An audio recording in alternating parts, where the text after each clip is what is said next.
Para jemaah yang dimuliakan Allah. Ya kalau kita bicara dengan ruang lingkup yang lebih kecil lah ya. Misalnya mendidik anak. Mendidik anak, kalau orientasi kita hasil, kita akan kecewa. Karena kadang-kadang anak itu di luar ekspektasi orang tuanya, ya kan? Apalagi kalau dia lihat hasil orang lain. Jengkel dia kan gitu ya. Anak saya kok gak seperti anak si Fulan ya gitu ya. Padahal saya sudah mati-matian juga, udah dipondokkan, disekolahkan, di ini, di itu kan begitu ya. Udahlah, terserahlah maunya apa si anak itu kan gitu ya. Maka kita pun ingin meletakkan tugas itu dari pundak kita. Karena kita terorientasi kepada hasil. Sehingga jadi berat kita. Kita pun merasa gagal. Ah, percuma udah. Terserah si anak itulah udah tahunan diurus, dinasihati. Iya kalau Nabi Nuh itu sampai last minute kan begitu ya, tetap menasihati anaknya. Walaupun ujungnya kita tahu anaknya enggak juga beriman. Maka ada nabi yang enggak ada pengikutnya. Ya kan?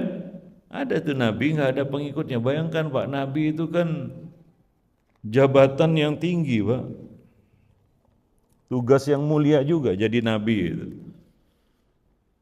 Yang jelas enggak ada nabi yang bukan pilihan Allah. Ya kan?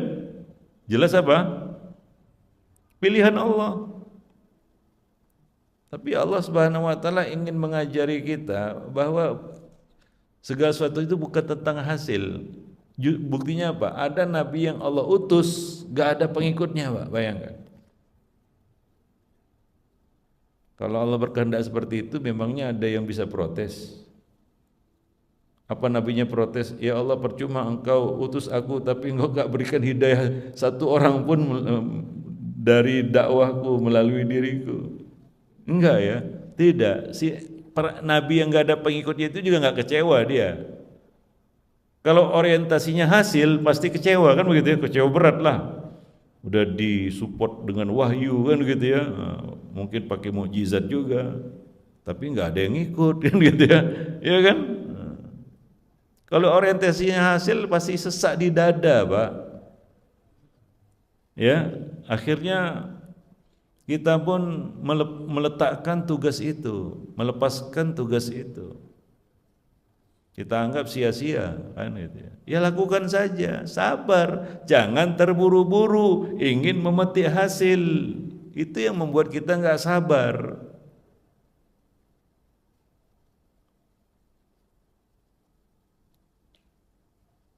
Disitulah beratnya.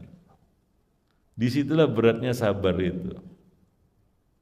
Ya bisa konsisten sabarnya.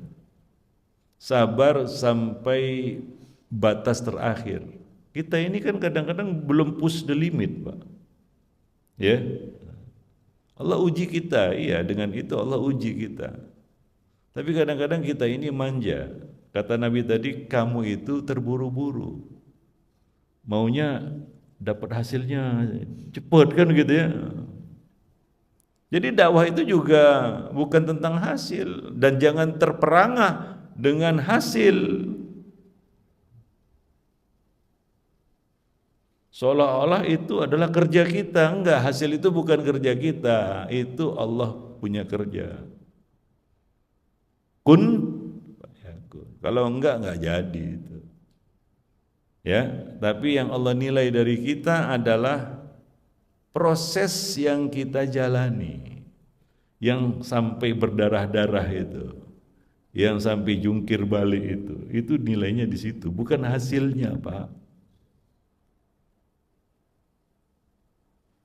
Bukan hasilnya. Kita mendidik anak juga sama. Ya. Yang menjadi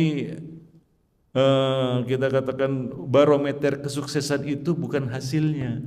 Enggak. Jangan terlalu bangga juga.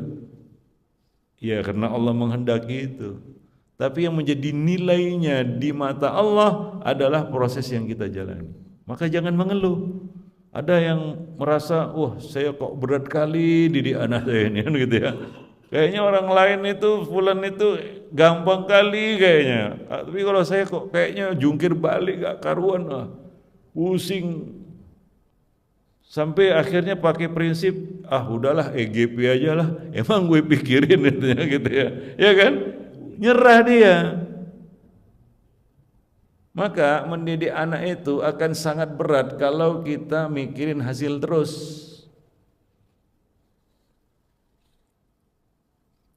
Maka saya kasihlah tipsnya supaya mendidik anak itu enggak begitu berat bagi kita. Yaitu jangan kita peduli dengan hasilnya. Itu urusan Allah. Lakukan aja apa yang menjadi tugas kita. Evaluasi itu, mungkin ada kurangnya, mungkin perlu belajar lagi, mungkin ada sesuatu yang diperbaiki, ya kan? Nah, itu dia, fokus di situ. Lakukan.